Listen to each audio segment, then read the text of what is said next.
Pozdravljeni! Pred nami je zadnji brifing velike nagrade São Paulo. In tudi tokrat si bomo skušali pogledati vse tiste pomembne dejavnike, ki nam bodo lahko pomagali razumeti, kaj se bo zgodilo na prihajajoči dirki za veliko nagrado.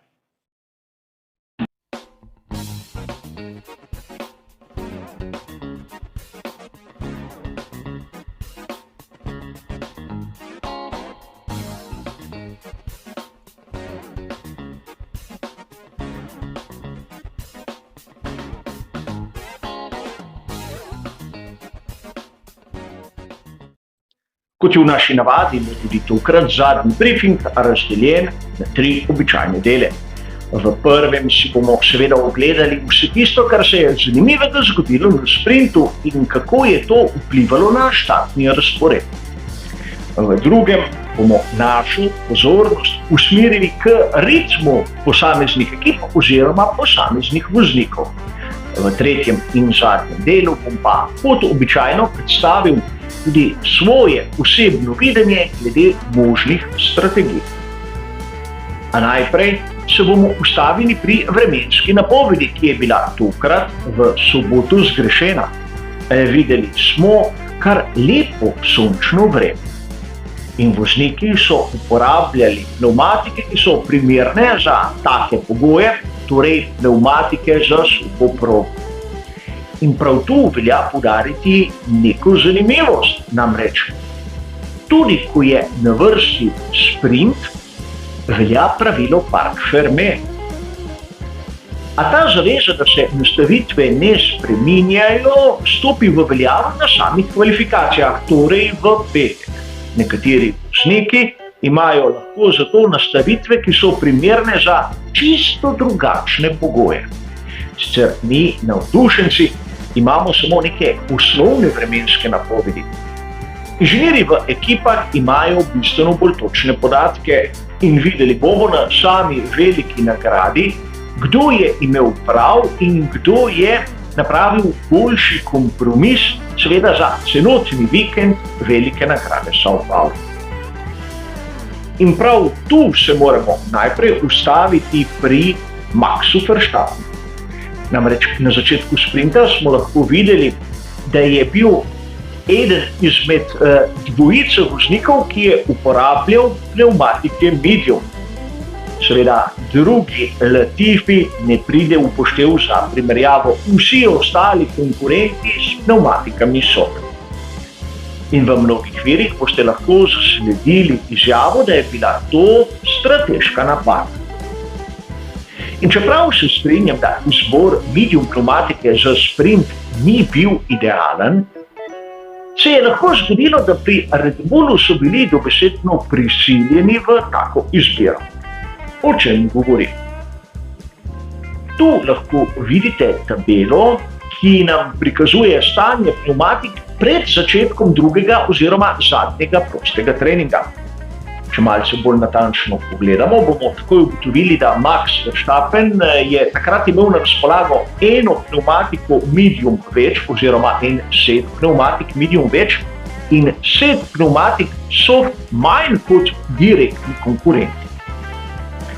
Če vzamemo sedaj v zakup, da na zadnjem prostem treningu so porabili set pnevmatik soft in set pnevmatik, recimo temu opcijskih, torej ali hard ali medium, bomo lahko v nadaljevanju predvsem pri strategiji ugotovili, da Max Verstappen v bistvu si ni smel privoščiti uporabo pnevmatike soft na sprintu. Drugače za samo dirko bi lahko imel tudi strategijo, ki ne bi bila idealna.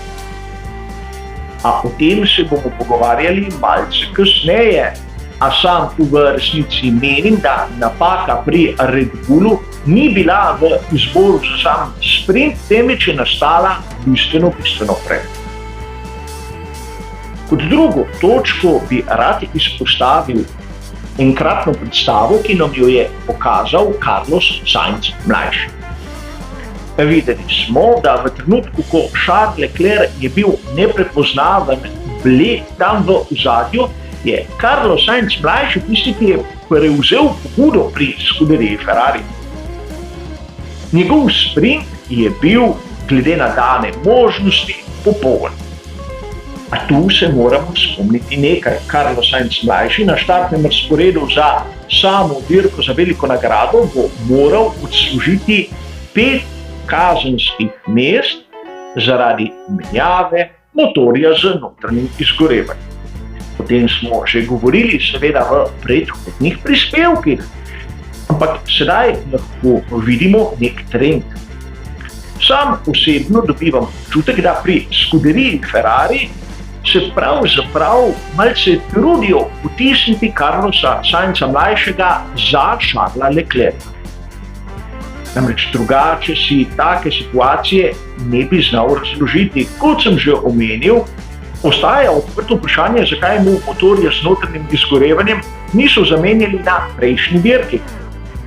A vidimo lahko, da na samem štartnem razporedu bo Carlos Sainz mlajši kljub fantastičnemu sprintu dirko za veliko nagrado začel za Charlesom Leclercom.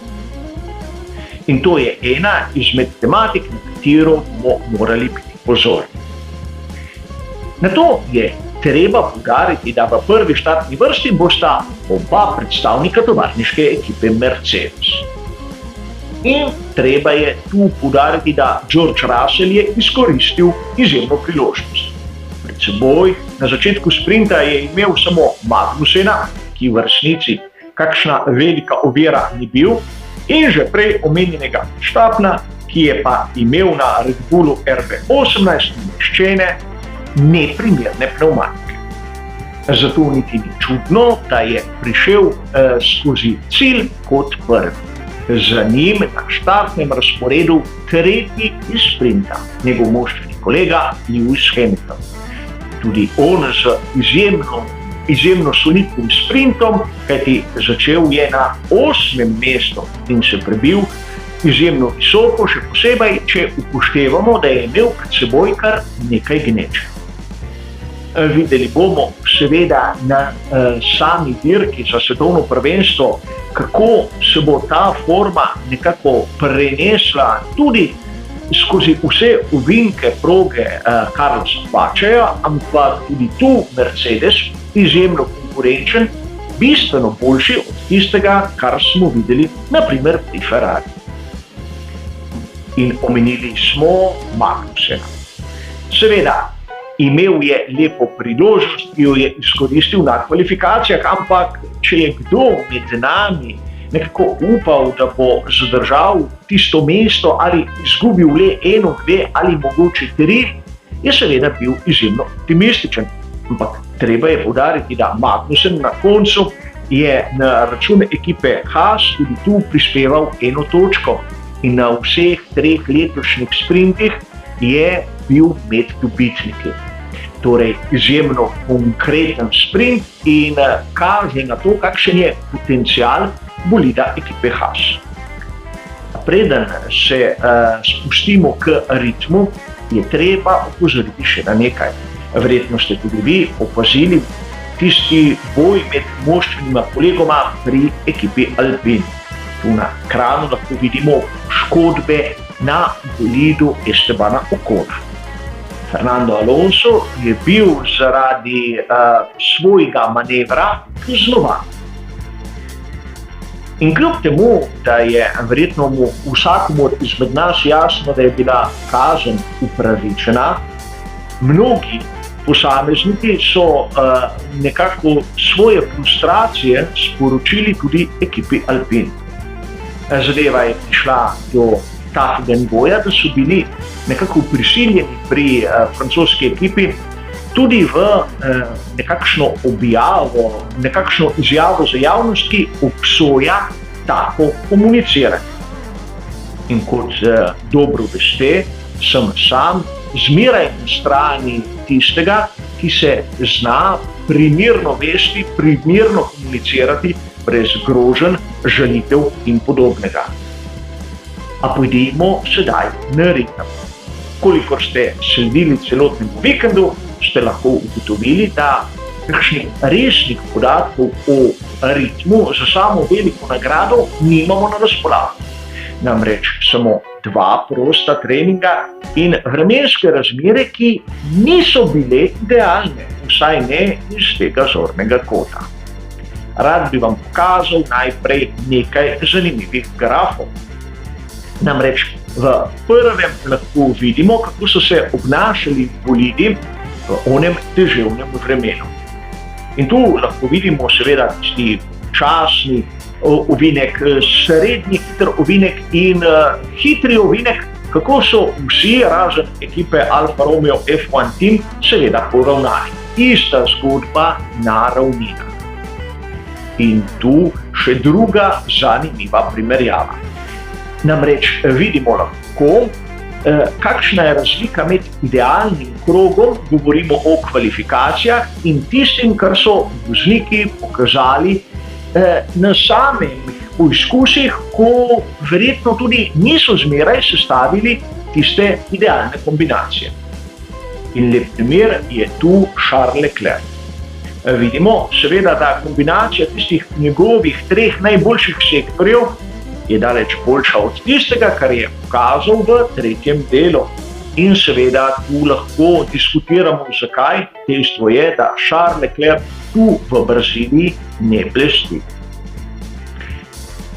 A kot ste dobro razumeli in ukolikor spremljate tudi druge vire, ste morda tudi opazili, tokrat kakšni študij o možnem ritmu ni bilo mogoče dobiti.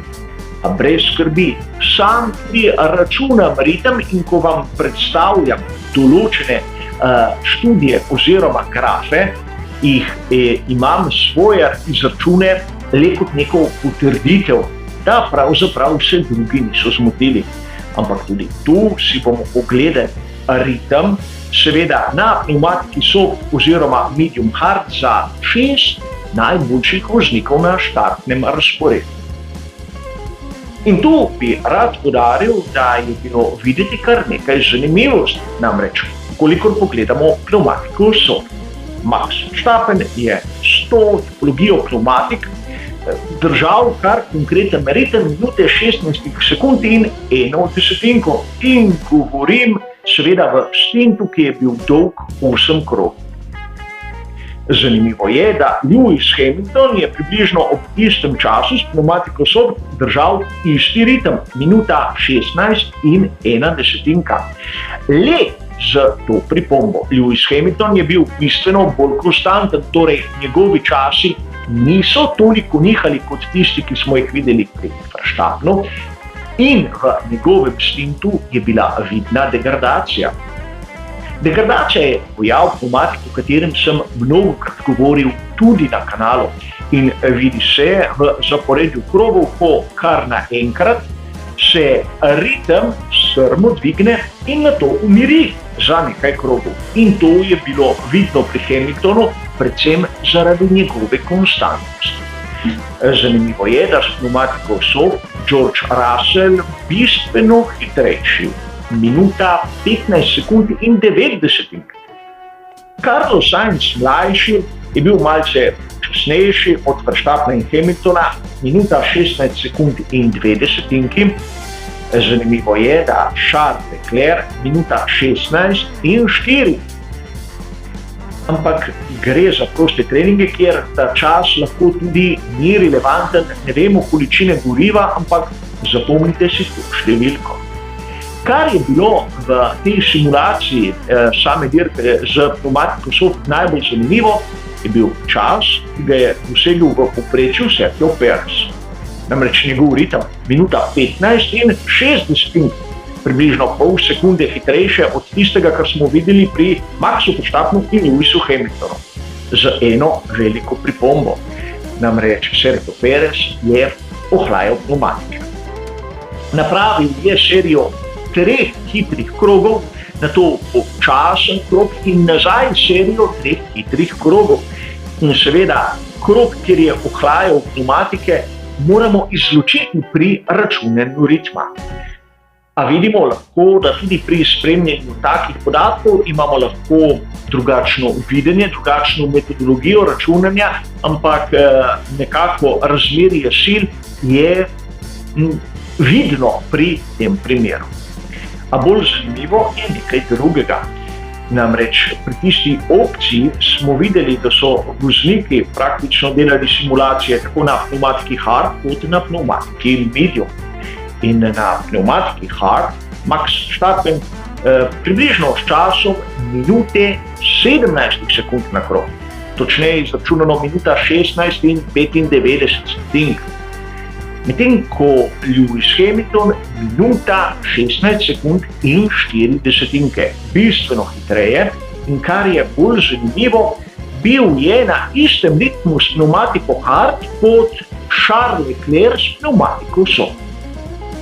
Nato George Russell minuta 16 sekund in 60 sekund in zopet Sergio Perez minuta 16 in 30 sekunde, primerljivo s tistim, kar je pokazal Lewis Hamilton.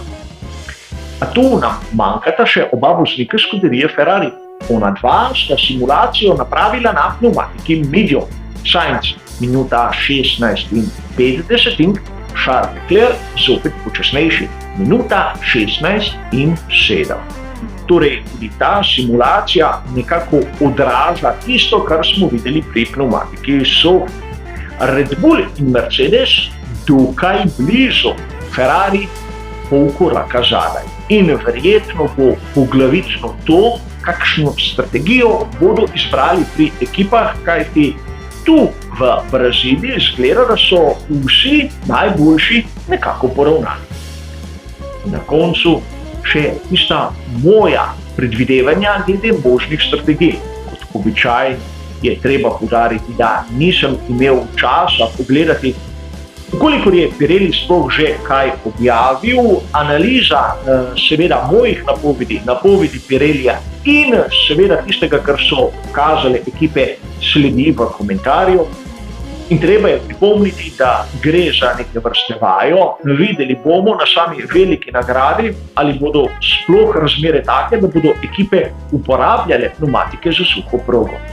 A kot običajno 3 strategije, ki so pa tako usmerjene, da jih je možno menjati tudi med samo dirko. In poglejmo tisto, ki je meni osebno najbolj zanimivo oziroma najbolj všeč. Začeti na pneumatiki soft, odpeljati približno 20 krogov, morda kakšnega manj v prvem delu, nato pneumatika medium za približno 31 krogov in na koncu zopet pneumatika soft za preostalih 20 krogov. In vidite tu 2 dela s pneumatiko soft. To pomeni, da če so pri Red Bullu izbrali to strategijo kot ono glavno, nam je jasno, zakaj je Max Verstappen nekako bil prisiljen izbrati medium za sam sprint. Po drugi strani imamo tudi opcijo začeti na pneumatiki soft. Kolikor ima nekdo težave z degradacijo, bi lahko prvi postanek napravil tam približno po 15 krogih.